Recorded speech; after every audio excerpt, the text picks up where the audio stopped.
BBC Three Counties Radio. 8 minutes past 7. Now, a long-awaited report into how people received contaminated blood in the 70s and the 80s. It's out later this morning.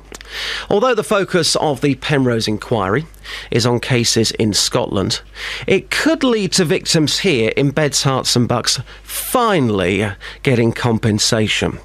Now, one of those is haemophiliac Nicky Jones from St Albans, who was given a blood clotting agent called Factor 8. Now, this was given to her when she was 8 years old, which she believes gave her hepatitis C. Nicky joins me live in the studio right now. Nicky, thanks so much for coming in for us. Hi, thank you. So you were 8 years old when you had this transfusion. Tell us more about what happened.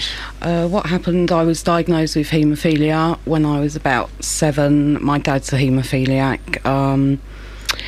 I had to have treatment for various things, like I broke my arm, I had tooth extractions, and then when I was about 8 I needed a tonsillectomy, and what we didn't know was they changed the original treatment I was having from cryocypricate to Factor 8. I had the tonsillectomy. I was poorly in hospital for a little while after that, and when I was discharged some weeks, months later, I was extremely poorly. I lost interest in school, playing, all the normal things that a child would do. And I literally just took to my bed. As I say, I had many health problems. My mum would take me back to the haemophilia centre, asking them, what have you done with my child? Yeah. They would kind of run off into little rooms, and in the end they were just saying it was psychological problems. Wow. Okay, so you knew, your family knew pretty much straight away that there was something wrong. Yeah.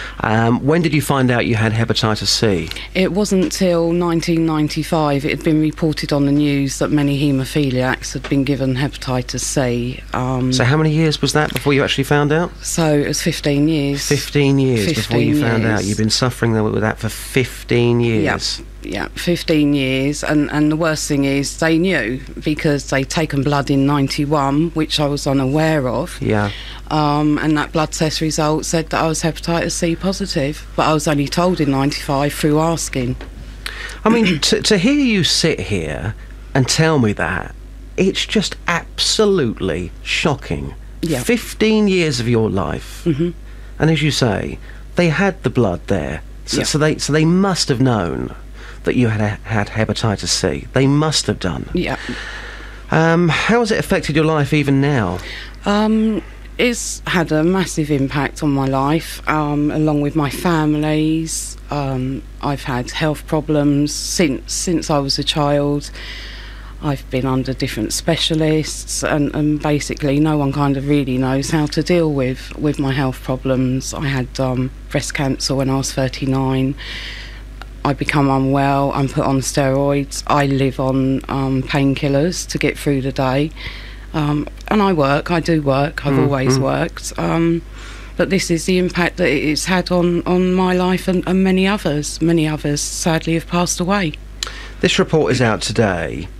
All these years on, you still haven't received an apology for what's happened. That must be, and we'll talk about compensation in a moment, but that must be the hardest thing to take, that you've suffered all of your life and still you haven't received an apology. That's right. No apology has been said by any of the political parties, and it's time now, 30 years after individuals campaigning, that we do receive an apology. It's an admission of what was done was wrong, and I think that needs to be addressed and as I say, an apology put in place. You tried for compensation in the past, haven't you?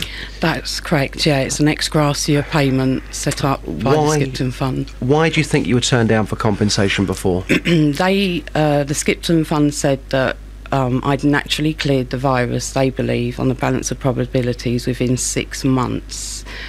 Obviously, from 1980, and it was 97 I cleared it. That's 17 years exposed to hepatitis C. I have to say now, even my blood test results come back saying that it doesn't say I have got it, but it doesn't say I haven't as well. It is a virus that lays dormant in the body. What do you want from this inquiry today, as somebody who's suffered like this? We want an apology. We want a political commitment to sort out compensation for the contaminated blood victims, as well as an apology.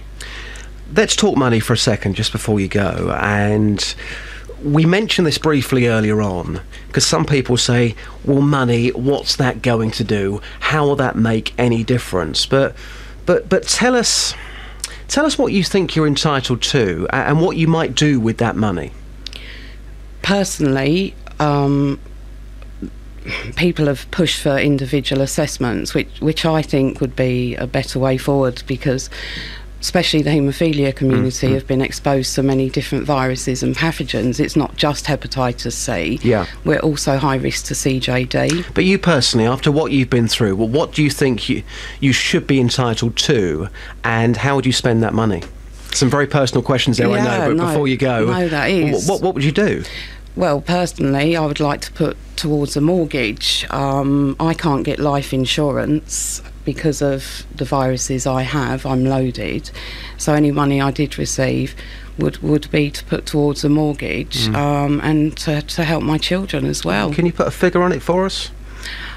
I believe, like many have said, but personally, $500,000, along with a lump sum payment or pension every year. Okay, and one final question. We've got to be quick on this one, because some people may be listening, and we always get the odd person who's got this opinion, says, oh, you're just being greedy. Yep. But after what you've been through, an apology is one thing, but I think sometimes the only way you can make a wrong right is through money. That's the only way, isn't it, surely? Yep. Well, let's be honest, individuals that put themselves forward for trials for drugs, they're paid for that. Yeah. We were used as human guinea pigs, as Lord Morris said, and yeah, they should pay for what happened to us. Sadly, many have died. Yeah. So... Well, thankfully you're still here. Yeah. Let's see what this inquiry brings today. Thank you for telling your story. Really appreciate you coming in. No, thank you. Powerful stuff. There you go. Nicky Jones joining me live in the studio this morning. I can't really argue. I can't really sit here and argue with anything she's had to say. I totally agree with every word there, particularly about the money and the impact it's had in her life. We'll take your thoughts on that throughout the show. BBC Three Counties Radio, 16 minutes past 7 now. On FM, AM, online and digital radio. This is Justin Dealey On BBC Three Counties Radio. 11 minutes past 8 in the morning, Wednesday morning. A long-awaited report into how people receive contaminated blood in the 70s and the 80s is out later this morning. Although the focus of the Penrose inquiry is on cases in Scotland, it could lead to victims in Beds, Herts and Bucks finally getting compensation. Let's now speak to the Conservative MP for North East Bedfordshire, Alistair Burt. Alistair, a very good morning to you. Morning to you. Thanks for joining us live on the show. So you've been leading calls for improved compensation for patients who were given contaminated blood. You've been leading those calls, haven't you? Well, I've been part of a group of MPs who have done a lot of work over the years. And it's not just about the compensation. It's about trying to find out exactly what happened, how it happened, in order to make sure something like this never happens again, and certainly to restructure the financial payments that are made to some of those who have suffered from this over a lengthy period of time. And the report today will be very significant. I spoke to Nicky around an hour ago, and for those that missed it, please go and listen on the iPlayer. It was fascinating and brutal at the same time. She had hepatitis C for 15 years, but she didn't realise. She was turned down for compensation. That is wrong. Why is the system so wrong at the moment? I think there's been a number of reasons. Firstly, one of the sad things about it is that people have had to tell their stories again and again and again. Secondly, people have had to prove where they picked up the infection from. The cases that we're concerned about are where tainted blood arrived, often from the United States. There wasn't sufficient screening at the time and people picked up an infection. But it should be, in my view, it should be very straightforward. If an infection has been contacted through tainted blood, there There are schemes in place to provide financial support, and that should happen. And we need to change some of the arrangements that have already been made for this, because they've not all been working adequately at all. And again, to go back to a point that Nicky made earlier on, still to this very day, there has been no apology at all. Do you think today, with this inquiry, this report coming out, do you think there's going to be some form of apology to all these people who have suffered for all of these years? I'm very hopeful that the report of the inquiry will prompt a comment at high level in response to it.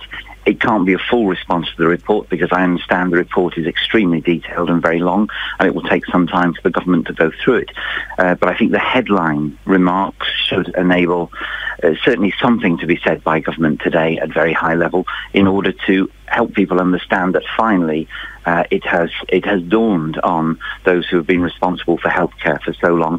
It is, of course, nothing to do with this present government. It was all done in the past. Yeah. But successive governments have not fully appreciated the damage that's been done to so many people, and it would be good if today there was that acknowledgement. I would certainly like to hear that on behalf of so many who have suffered for so long. Absolutely. And just lastly, we're talking about previous governments, we're talking about things which happened in the 70s and the 80s. Surely we've moved on. Surely this can never happen again now. Well, I don't think it can, but alas, life tells us that the moment you say these things can never happen again, of course, something else turns up. No one would have anticipated some of the health tragedies that have been overcome in recent years, some of the problems of care. I think the watchword for our society is eternal vigilance, listening to people who might blow whistles, and always being conscious things could happen, and therefore having procedures in place to try and make sure that they just don't. I hated the way you paused then. And a final question on something which is topical. Clarkson, let's get the MP's perspective. Should he be sacked, yes or no, Alistair? What do you think? Well, I was listening with great interest to your exchange beforehand. Now, speaking as someone who works in a place with impeccable manners, where there is no stress, never a raised voice, I was quite surprised to hear you saying it was quite natural that in some cases men would take a swing at each other. Yeah. I have to say, I don't agree with that. I don't think there can be any concession made to blokes who feel that in the heat of the moment they take a punch at each other. It's not right in any circumstances. It's certainly not right in any workplace. I do not know all the facts about old Clarkson. I mean, who does? Like everyone else, he's a star. He makes an astonishing programme that everyone loves. I do hope that this can be settled somehow by the BBC. I don't think it's been handled particularly well, and let's see. But I do feel quite strongly there's no place for workplace aggro. The way we deal with it here, although it's very noisy and everyone understands that, we of course don't call each other by our own names. Yeah. One of the reasons we call each other the honourable member for this, the honourable member for that, is it keeps the temperature down. It just provides that little bit of a barrier instead of saying, you know, so-and-so is a Burt. You've got just a level of distance, which means you don't take a swing at them, because the temptation is sometimes there, but a temptation to take a swing has got to be resisted in all circumstances. No MP could ever say anything else. A beautifully crafted answer.